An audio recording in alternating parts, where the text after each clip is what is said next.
Muy buenas noches, bienvenidos, programa número 49 de Desafío 2017, aquí en la tercera temporada de la pantalla de C5N. Enseguida vamos a estar entrevistando a dos muy calificados economistas para hablar sobre la actualidad, sobre el futuro, sobre las reformas que están siendo discutidas en el Parlamento, muy importantes todas ellas, la previsional, la tributaria, la fiscal, la reforma, el acuerdo con las provincias.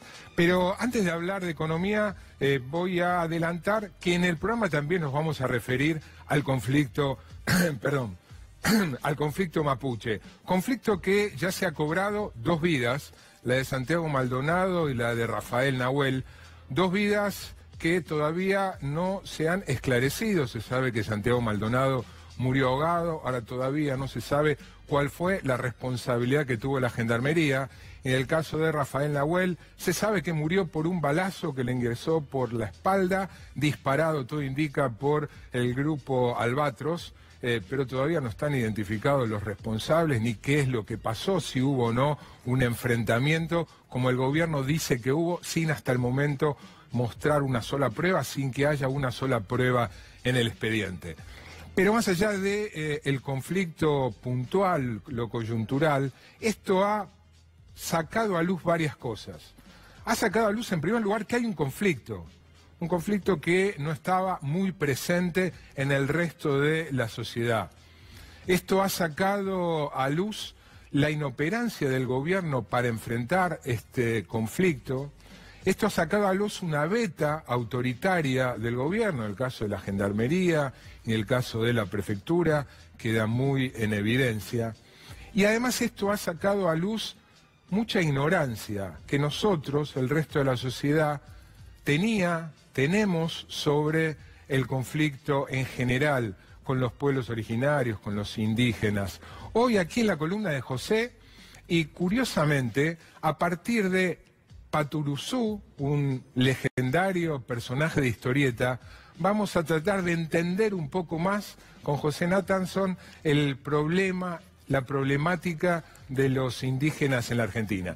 Y también van a estar presentes en una mesa tres especialistas, dos antropólogos y un sociólogo. Nos damos este lujo en el programa, tener académicos, gente que conoce profundamente sobre temas que hacen a la actualidad, para con ellos ver cómo el gobierno está tratando de construir un enemigo y cómo se está deformando lo que está sucediendo en el sur con los mapuches.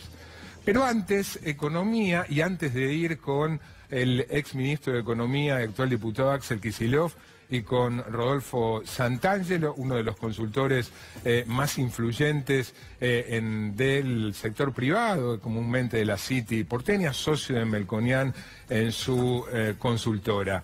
Antes que eso, un par de minutos sobre algo que dijo Nicolás Dujovne, el ministro de Hacienda, en un reportaje que le dio al diario Clarín el fin de semana.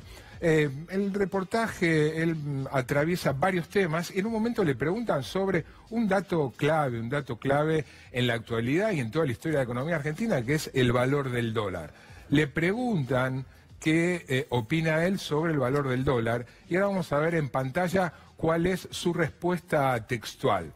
Dice, el tipo de cambio relevante es el multilateral y este año no se atrasó. Una breve explicación, ¿qué significa el tipo de cambio multilateral? El tipo de cambio es la relación entre el peso y el dólar, es el tipo de cambio normal. El multilateral no solo toma en cuenta la relación entre el peso y el dólar, sino toma en cuenta la relación entre el peso y las monedas de cada uno de los países con los que la Argentina intercambia, comercia mucho. Toma en cuenta qué pasa con el real en Brasil, qué pasa con el yuan en China, con el euro en Europa. Hace una mezcla, entonces se tiene, y en eso tiene razón Dujovne, que lo importante no es solo el tipo de cambio peso-dólar, sino qué pasa cuando uno compara el peso con el resto de las monedas, con el conjunto de las monedas.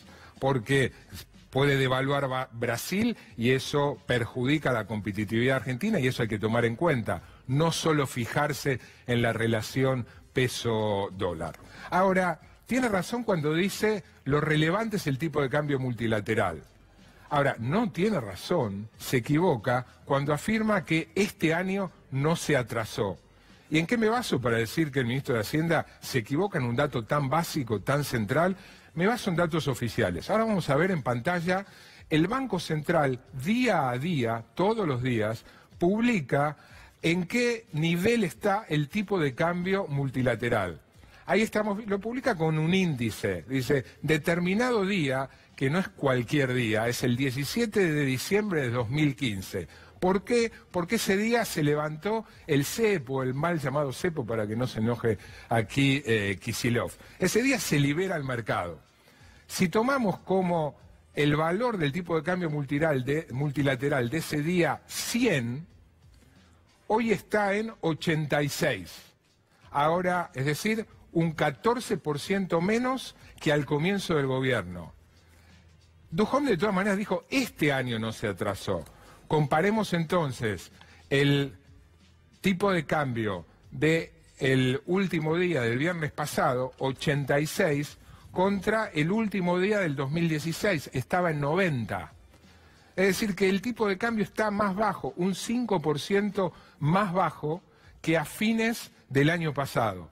Cuando se dice el tipo de cambio más bajo, eso significa el dólar más barato, esto significa atraso cambiario, importaciones más baratas, más difícil exportar, etcétera, etcétera.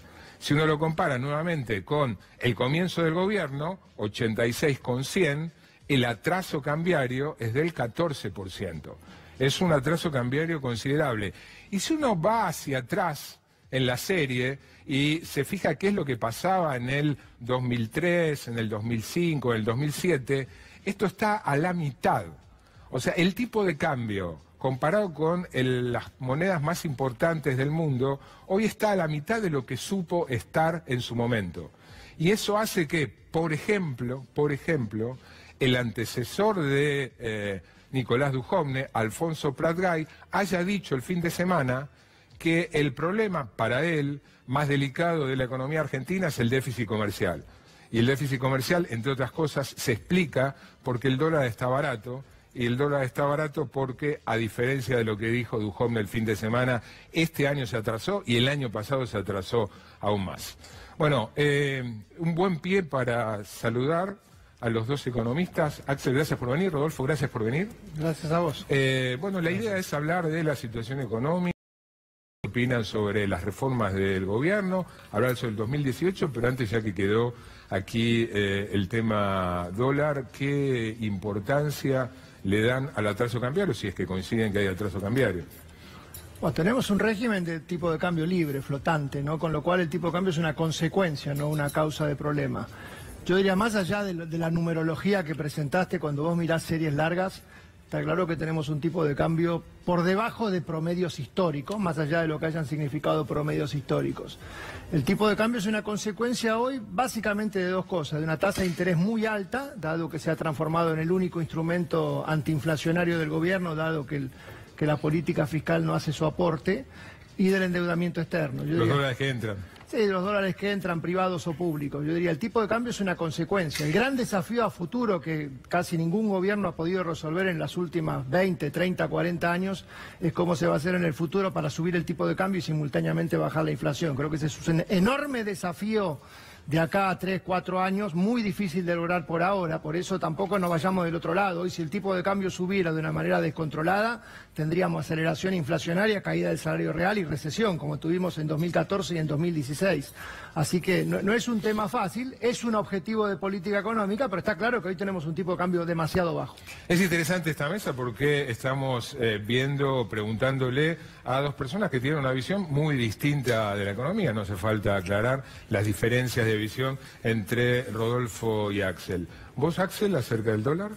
Mira, yo hoy veía un poco los informes que sacan de la consultora y vi alguna intervención periodística en algún programa de Rodolfo, y la verdad que es llamativo que en muchos puntos de lo que está pasando, el diagnóstico sobre lo que está pasando, estamos bastante de acuerdo. O sea, en desbalances, inconsistencias macroeconómicas, falta de claridad del programa económico, o tal vez falta de programa económico. No estamos de acuerdo ni en las causas ni en los remedios. Pero sin bueno, el diagnóstico. es un punto de partida, digamos. Y me parece que ante eso, el primer punto que yo quiero plantear de la cuestión cambiaria es que no estoy del todo seguro de que este sea un sistema de tipo cambio libre y flotante. Porque la determinación del tipo de cambio tiene que ver con el tipo de interés que lo fija el gobierno y tiene que ver con el endeudamiento, que lo decide el gobierno. De forma tal que si el gobierno se endeuda como loco, como está pasando, entran muchos dólares a la economía, el dólar se abarata. Esto es ABC. Entonces, me parece que el gobierno interviene en el mercado cambiario indirectamente e interviene directamente. Por ahora pareciera que el gobierno quiere una apreciación cambiaria. O sea que este es un objetivo deseado, o por lo menos no tenemos ninguna novedad de que quiera modificarlo. Entonces, para empezar, tenemos las formas en las que interviene indirectamente y también las que intervino directamente. El gobierno antes de las elecciones, cuando se vio complicado porque empezó a moverse el tipo de cambio antes de las PASO, intervino y puso como 1.000 millones de dólares en el mercado y salió a comprar. Entonces, a vender, a vender reservas. Entonces sí intervino en varias ocasiones, también lo hizo en marzo del 2016, que intervino porque se le escapaba el tipo de cambio, o sea que pareciera tener un objetivo cambiario, aunque todo el tiempo el gobierno dice que no, y además que fue fuertemente crítico del gobierno nuestro, porque teóricamente había un enorme atraso, insostenible, un desastre, que impedía la entrada, la venta al exterior, las exportaciones.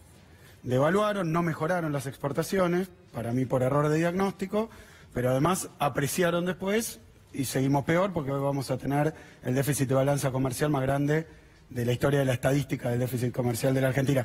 Y lo último que te digo, una cosa es tener atraso cambiario con una economía completamente abierta, con una tasa de interés muy alta que fomenta la especulación, y otra cosa el tipo de cambio en un contorno, digamos, de mayores regulaciones, para no ponerle nombres. Ahora el gobierno liberalizó todo y obviamente genera graves problemas en este esquema. Antes de preguntarle por el paquete de reformas, ¿no? Las 3 reformas que están en discusión en el Congreso, ¿cuál es la principal preocupación desde la mirada económica? Por supuesto puede ser una respuesta el nivel de pobreza, pero una mirada estrictamente, si se quiere, economicista, macroeconómica, ¿cuál es el principal problema hoy? ¿Ese u otro? No, a ver, el gran desafío es transformar este rebote económico que tuvimos 2017 después de la caída 2016, que la verdad que es similar que lo que había pasado 2015 contra 2014 y 2013 contra 2012, o sea, tuvimos el tercer bienio consecutivo de rebote de la actividad económica en algo que sea más permanente. Hoy tenemos una buena noticia, que es que probablemente tengamos 2 años consecutivos positivos de recuperación, rebotando, reactivando al 2-3%, moderado pero positivo al fin, en algo que sea más permanente. No está claro que los motores del crecimiento estén funcionando de una manera sostenida y están los riesgos que lo que han sido poleas del crecimiento se transformen en algún tipo de palo en la rueda que lo detengan en el tiempo. Así que ese es un tema futuro, me parece que hay muchos temas por resolver en el 2018, en el 2019, para que esto sea una cosa permanente. ¿Axel? No, yo creo que los objetivos que se planteó el gobierno, los objetivos explícitos, bajar la inflación, no se dio. Terminar con el déficit fiscal, no se dio. Mejorar la balanza comercial, no se dio. Crear empleo, no se dio. Mejorar las condiciones de vida de la gente, porque también prometieron no perder ningún derecho, no se dio. Y ahora estamos ante una situación donde hay muchos sectores que le reclaman al gobierno que aplique un programa mucho más ortodoxo. Ajuste fiscal y monetario, el monetario lo está haciendo, pero el fiscal no. Entonces ajuste fiscal más fuerte, como si así se fueran a solucionar los problemas, y después las reformas, digamos, estructurales, que en los 90 lo llamábamos reformas estructurales, flexibilización del mercado de trabajo, reducción de jubilaciones. Todo eso va en contra de las condiciones de vida actuales de la población, seguro, con una promesa de que haciendo un ajuste violento, o menos violento, más violento, pero un ajuste, va a mejorar la economía después. ¿Vos, Rodolfo, creés que este desafío decís cómo transformar el rebote en crecimiento con estas reformas ayudan a eso? Creo que es un paso adelante, creo que con 2 años de demora se empiezan a hacer algunas de las cosas que a mí me hubieran gustado que se hicieran el 1 de enero del 2017, se perdió un tiempo en ese sentido, no es suficiente probablemente. Estamos en un contexto mundial que no viene de ahora, sino de los últimos 3, 4 años complicados, sobre todo para lo que es exportación. Pero acá el gran objetivo es que la inversión reactive, recupere, o sea, convencer al empresario que empiece a desempolvar viejos proyectos de inversión que estaban cajoneados. No va a ser fácil porque la economía en el mejor de los casos estará al 3%, digamos, como por decir un número, pero creo que es un buen punto de partida, por lo menos para alargar el horizonte. Creo que las elecciones alargan el horizonte político y este intento de reformas alargan el horizonte económico, pero es una batalla que va a ser larga. Esta es una maratón, una carrera de 100 metros. ¿Vos cómo crees que van a operar, suponiendo que se aprueben, ¿no? Porque todavía está en discusión. Mira, yo atribuyo el alivio de la situación económica que se había producido en 2016 a que el gobierno reactivó la obra pública muy fuerte. Aviso, ya la paró. Estaba mirando los gastos de capital postelectorales, ya paró la obra pública. La usó en periodo preelectoral. La reactivación del crédito, porque el gobierno hizo mejoró el crédito, dando crédito a los jubilados, a la asignación. Yo le hubiera dado un aumento, pero ellos le dieron un crédito que van a tener que devolver. Es decir, mejoró un poco el consumo, mejoró un poco la inversión pública y eso sirvió para que en la etapa anterior a las elecciones hubiera un clima de... Pero Rodolfo dice que 2018 va a volver a ser un año de crecimiento. Mira, ya leía lo que dicen los consultores sobre el año que viene y todos dicen que el crecimiento va a ser menor que en 2017, si lo hay. Y para mí, para colmo, lo que funcionó como un poco motor de compensación, que fue que la gente tenga para morfar, tenga para consumir, pueda crecer un poco, recuperar lo que le quitó el gobierno en 2016, aunque sea a partir del crédito, bueno, eso lo está parando ahora. Las paritarias, ya Macri dijo que la inflación del año que viene de nuevo va a ser 8%, entonces van a ir a unas paritarias a la baja, con una condición del mercado laboral donde se creó más desempleo, cambiando la fórmula de jubilaciones. O sea, sobre la reforma previsional, básicamente el cambio de la fórmula, ¿qué opinan? Yo creo que es clave. La anterior administración dejó un sistema previsional al borde de la quiebra, porque tuvimos un gasto previsional que subió, no te olvides que se duplicó la cantidad de beneficiarios previsionales sin contrapartida en financiamiento. Un gobierno puede decidir si quiere darle mucho o poco a los jubilados. Lo único que no puede hacer es decir que gasta sin tener financiamiento. Sistema previsional entre el triple efecto de que se duplicó la cantidad de beneficiarios, una fórmula que se hizo para una inflación del 25% anual, ya lo habíamos discutido incluso con quienes fueron sus inventores, que si algún día la inflación iba a ser no 25, sino 10, el sistema entraba en un problema.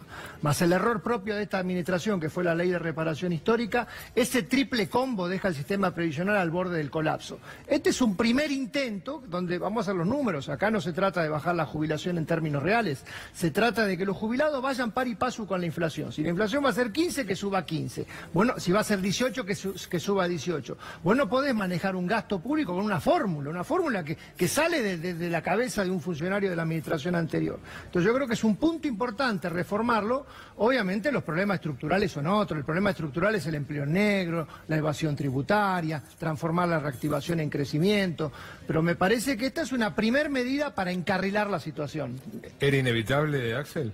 No, yo creo que no. Me parece que este gobierno lo que viene haciendo es, a través de la política tributaria, o sea, de los impuestos, y de la política fiscal, y casi diría también de la política monetaria, una fuerte redistribución, un poco con la idea que planteaba él, de reactivar la inversión, generando más rentabilidad para las empresas.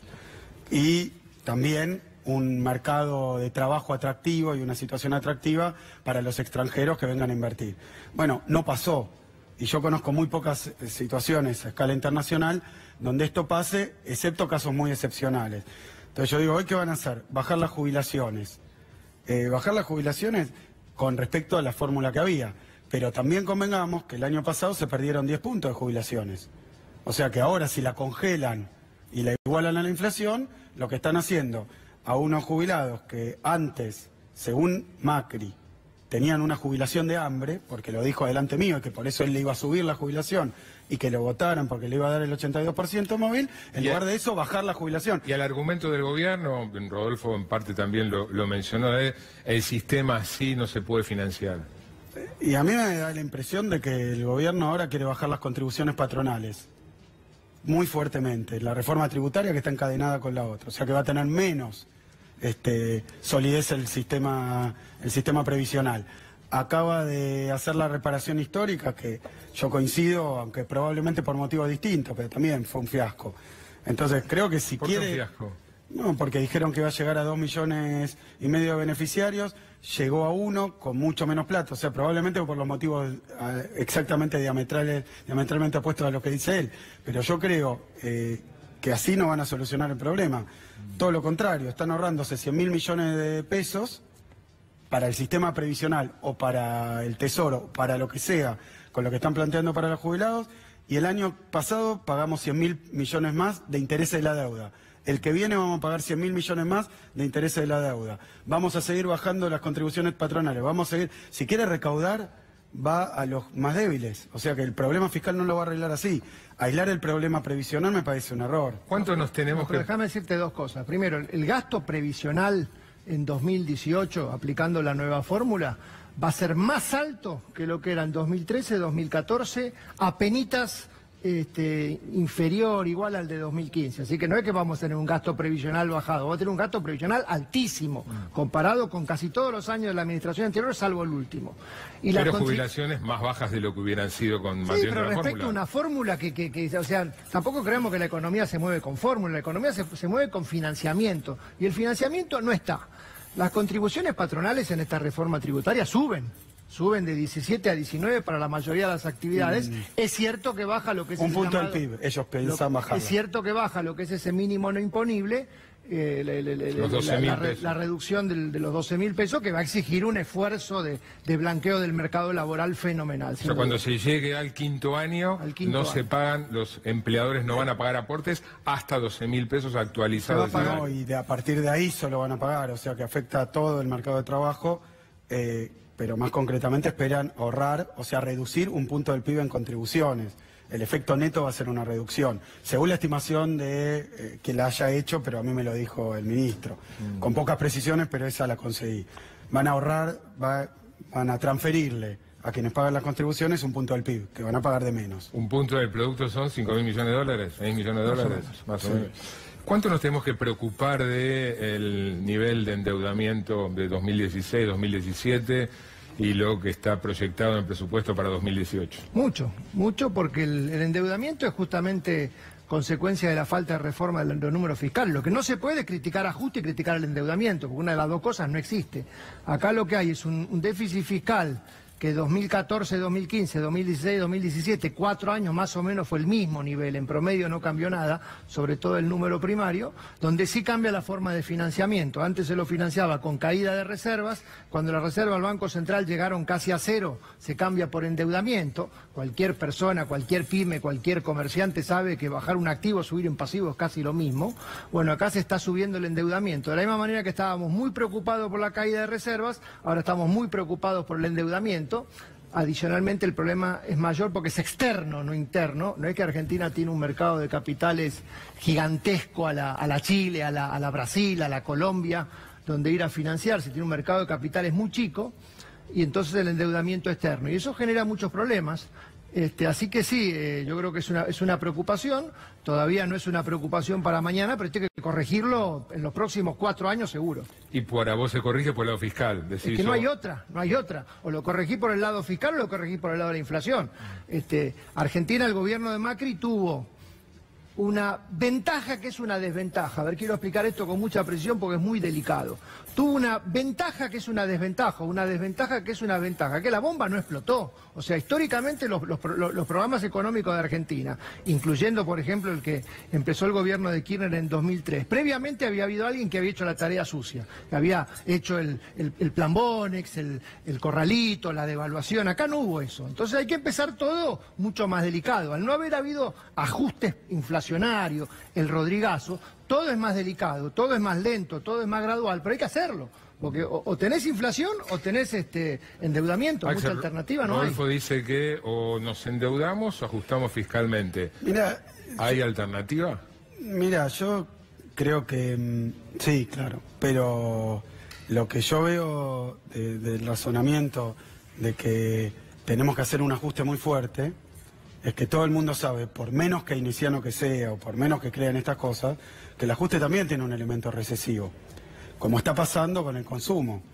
El ajuste salarial, el ajuste de jubilaciones y el ajuste fiscal van a tener un componente regresivo. Yo creo que lo entendió tanto el gobierno que llegando a las elecciones decidió hacer un poco de política expansiva en lo fiscal, lo cual se lo critica todo un sector de los analistas que le parece que es una aberración que se hizo para ganar las elecciones. Ahora, dio efecto, porque la economía creció un poco o se estabilizó en base a los incentivos, porque si no lo único que queda es empezar esperar la inversión. Frente a lo que él dice como muy preocupante la deuda, ¿qué haces? Pero han empeorado la situación. La han empeorado. ¿Por qué? Porque una parte por la recesión que en 2016 produjo la devaluación más el ajuste fiscal que iniciaron, y por otro costado, por el carry trade, digamos, por la apertura financiera que han generado, que mata cualquier negocio. Bueno, a eso quería llegar. Quienes como periodistas, o ustedes como consultores, vos como político, tienen relación con el gobierno, saben que gente del gobierno está disconforme con la política monetaria Sturzenegger fijando tasas de interés tan altas. ¿Cuán grave creen que eso es para estimular la especulación, el ingreso de dólares, para impedir proyectos de inversión, para encarecer el endeudamiento? Vos sabés que yo nunca fui muy defensor de esta política monetaria ultra subidora de tasa de interés para bajar la tasa de inflación. Pero lo que tiene que entender la gente del gobierno que critica al Banco Central es que esto es el freno ante la política fiscal que no frena. O sea, casi que Sturzenegger es el que está sosteniendo la situación porque la política fiscal no ha hecho la tarea. A mí me hubiera gustado un verdadero gradualismo, donde la palabra fuerte o salvaje yo no la usé nunca. Un esfuerzo fiscal gradual comenzado el 2016, el 2017, un camino aunque sea lento pero seguro, y que simultáneamente... Pero ¿no es eso lo que dice el gobierno de 4.2, de déficit en relación a la economía, al producto? A partir de ahora, no del 2016. Lo subieron al déficit, por ahora lo subieron. Vamos a ponernos de una manera equilibrada. Es el 2014, 15, 16, 17, da igual. Más pesos menos, depende cómo lo pongas. Acá básicamente... es cierto que se bajaron algunos impuestos, pero se recaudó mucha plata con el blanqueo. Es cierto que se bajaron los subsidios a la energía, pero se aumentó el gasto jubilatorio. Cuando haces el combo integral, hace 4 años que tenemos el mismo déficit fiscal, bien medido de la manera más objetiva posible. Ahora se financia con deuda. Yo diría, si en estos últimos 2 años se hubiera progresado un poquito por ahí, seguramente hoy podríamos tener una tasa de interés más baja, una política monetaria más expansiva, de repente un tipo de cambio más alto, de repente una tasa de inflación más alta, no lo sabemos, todas esas cosas. No Pero es él dice que sería recesivo. Lo que no se puede es pretender que el Banco Central baje la tasa de interés y nada más. Porque si eso es lo único que hacemos, tenemos otro problema. Nos estamos tapando la cabeza y destapando los pies. Acá lo que está faltando es la visión integral de política económica que permita que la tasa de interés pueda bajar sin tener efectos colaterales. ¿Coincidís? Es uno de los líos que yo veía al principio. Con algunas partes sí, lo que sí creo que es central es que este gobierno, yo no sé qué tipo de cambio objetivo tiene, qué quiere, si dólar alto o dólar bajo, no sé qué quiere en términos de política crediticia, porque por un lado pone la tasa de interés por el cielo, por otro lado promociona créditos carísimos que pueden ser un desastre, y además, bueno, lo que ha hecho el BAPRO, ¿no? El Banco Provincia, que le ha dado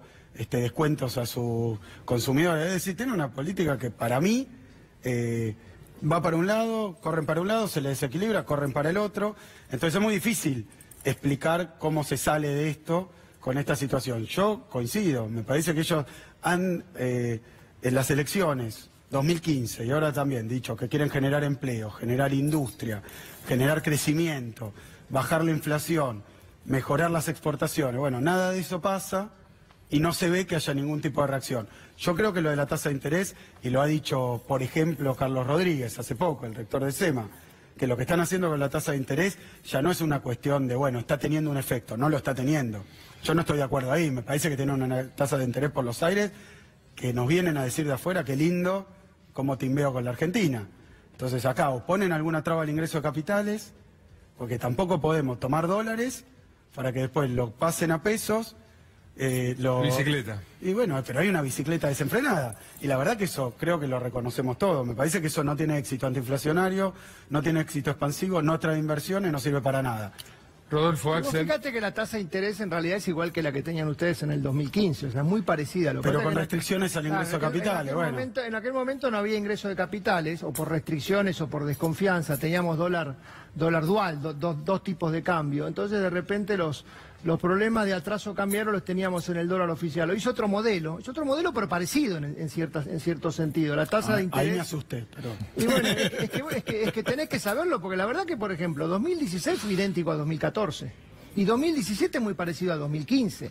O sea, en ese sentido, aunque las cosas parezcan tan distintas, fueron bastante parecidas. Vos agarrás PBI, caída del salario real, aceleración inflacionaria. Lo que pasó en ambos bienios fue muy parecido.